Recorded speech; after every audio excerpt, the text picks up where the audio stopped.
Antes de mais, cumprimentar a CAP por esta iniciativa, que realmente consideramos excepcional, dada a importância das eleições que se aproximam no próximo dia 9. Duas notas também desde já.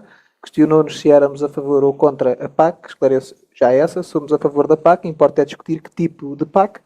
E quanto à segunda questão concreta que colocou, qual é o deputado que vai assumir a pasta, também eu não posso desde já aventar, digamos assim, o nome do seu deputado que a assegurará.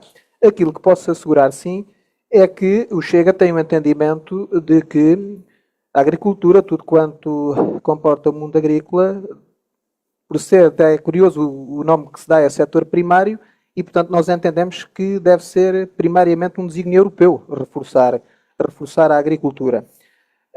Quanto à PAC, eu julgo que podemos dizer com alguma segurança que atravessamos neste momento no espaço comunitário alguns contrastes caricatos. Eu concordo com os meus colegas de painel quando disseram que temos desde logo que assegurar o aumento da soberania alimentar. Estamos todos de acordo. Penso que estamos todos também de acordo quando defendemos que é fundamental reforçar os rendimentos dos agricultores, porque se não se reforçar os rendimentos dos agricultores, tenho dificuldade em compreender como é que se reforçam os agricultores já existentes e podemos, aliás, dizer a alguém que vale a pena ser agricultor e termos novos agricultores. Mas não deixa de ser caricato também que, por um lado, nós queremos reforçar o rendimento do agricultor, mas, simultaneamente, o que a Europa faz é colocar entraves a essa mesma melhoria de rendimento.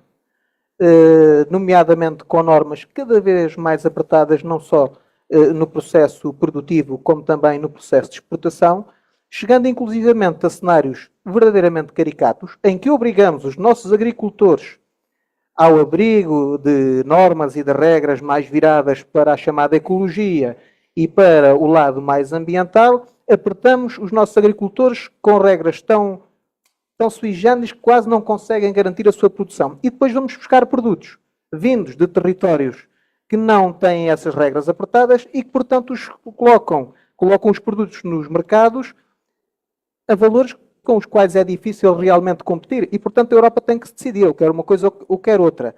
Nós, no Chega, queremos que os agricultores europeus, e em particular os agricultores portugueses, vejam reforçadas as suas condições de existência, porque sem elas não vale a pena discutirmos o problema a seguir. Só vale a pena discutirmos os problemas se os nossos agricultores tiverem capacidade para se manter no ativo. Essa é a primeira preocupação.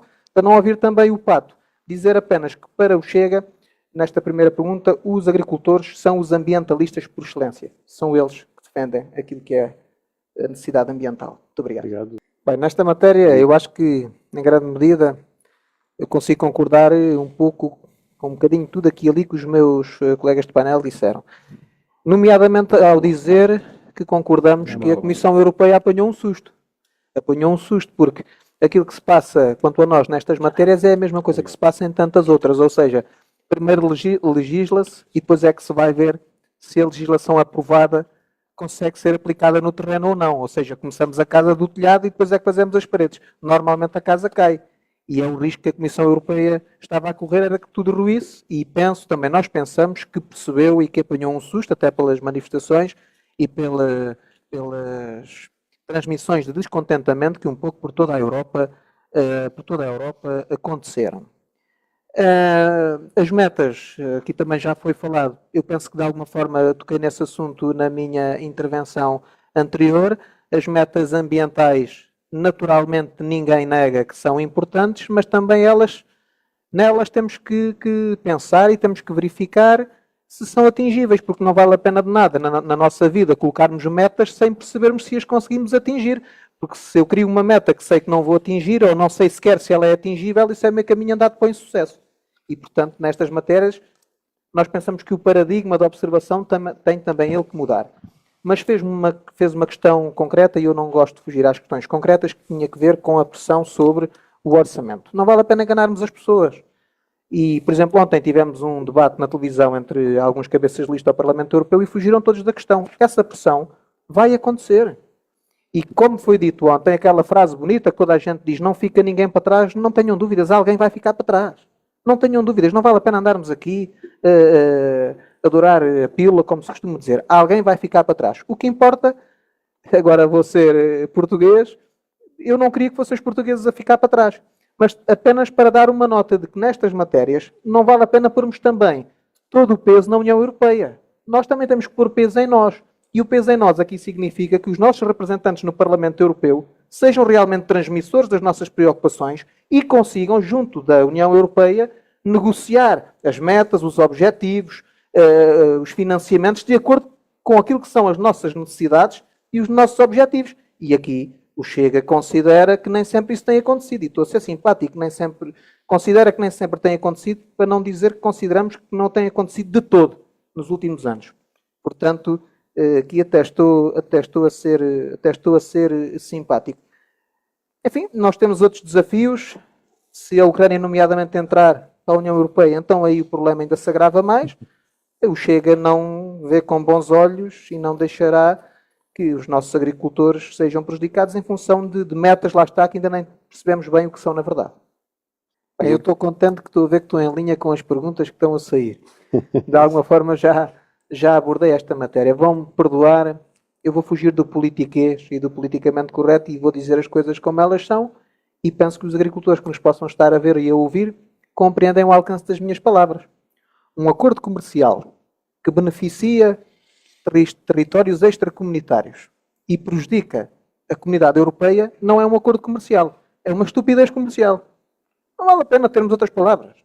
Portanto, eu não aceito, não admito e nem sequer compreendo como é que se pode considerar admissível, por isso eu dizia exatamente isso como preocupação na minha primeira intervenção, que se crie tanta regra, que se crie tanta imposição, que se crie tanto limite e que se crie tanta meta, já agora muita inatingível, e prejudicamos os nossos agricultores. E depois vamos receber os mesmos produtos vindos de outros territórios a preços absolutamente incomportáveis para aquilo que é a nossa balança comercial e continua a parecer que é sempre mais importante o que vem de fora, digo fora extracomunitário, do que aquilo que é comunitário. Com franqueza, nós não compreendemos como é que este caminho se pode continuar a trilhar. E talvez nesta resposta eu vá fazer soar o pato pela primeira vez, mas também quero dizer isto, porque esta questão acaba por ser também ela um pouco doutrinária e julgo uma vez mais que os agricultores que nos estão a ver e a ouvir percebem exatamente aquilo que estou a dizer. E não vou ter aqui paninhos quentes. A Europa só se lembra dos agricultores quando precisa deles. E infelizmente os nossos executivos internos também só se lembram dos agricultores quando há eleições ou pouco mais. E eu creio que os agricultores estão fartos disso. E atenção, eu não estou a dizer estas palavras para massajar o ego aos agricultores portugueses. É porque realmente eu sinto que isto é um problema. Sinto que os agricultores portugueses perderam primeiro a confiança nos nossos governantes cá dentro e depois lá fora. E este cenário tem que ser alterado. Por amor de Deus, eu acho que chegámos a um momento em que é notório que os agricultores estão com a corda no pescoço. Permitam uma vez mais esta metáfora. Temos que alargar esse garrote. E não é continuarmos neste caminho que nós estamos a trilhar que isso vai mudar. E nós achamos que é a altura de mudar efetivamente. Com certeza, mais uma vez digo, as metas ambientais são muitíssimo importantes. Todos nós compreendemos isso. Mas então amanhã qualquer primeiro-ministro também podia vir para a televisão e dizer assim, meus amigos, vamos acabar com a poluição em Portugal, ninguém mais anda de automóvel. A poluição em Portugal diminuía. Ninguém tem dúvidas. Mas e depois, no dia a seguir, como é que era? Como é que as pessoas viviam? Como é que as pessoas se deslocavam? Como é que as pessoas iam trabalhar? Isto não é só por dar cá aquela palha, amanhã vai ser assim. Não é amanhã vai ser assim. As coisas têm que ser avaliadas, têm que ser medidas e aqui, naquilo que nos interessa neste debate, os agricultores portugueses têm sido vetados ao abandono. E está na altura de deixarem de estar vetados ao abandono, serem ouvidos, os políticos e os governantes, quando digo políticos também me incluo neles. Ouvirmos quem percebe da poda, como se costuma dizer, ouvirmos quem está no terreno e transmitirmos não só aos nossos governantes cá dentro, como a quem governa lá fora, realmente as necessidades que há. Neste caminho nós não vamos a lado nenhum. Rodrigo. Só apenas uma nota aqui. Enfim, vou pôr um ferrinho à meia volta, salvo seja, aqui junto do nosso colega Pedro do Carmo. Eu fico sempre um pouco aflito quando vejo o Partido Socialista a falar de questões fiscais e impostos, depois de nos terem deixado como um dos países com maior carga fiscal da Europa, fico sempre um pouco assustado. Por outro lado, no entanto, fiquei a achar que o Primeiro-Ministro de Portugal socialista devia ter sido o Pedro do Carmo e não o António Costa. Porque se tivesse sido o Pedro do Carmo, se calhar os agricultores tinham tido maior atenção por parte do Governo do que tiveram sendo o Primeiro-Ministro António Costa. Então podia passar sem dar este toquezinho. No entanto, termino da seguinte forma. Eu não sou candidato ao Parlamento Europeu, mas represento aqui hoje com muita honra e muito gosto a lista do Partido Chega. E quero dizer que estou muito feliz por estar aqui. Estou feliz porque, em primeiro lugar, porque venho de um distrito eminentemente agrícola. Estou feliz aqui porque toda a minha vida foi vivida com agricultores. Gosto honestamente da agricultura e dos agricultores.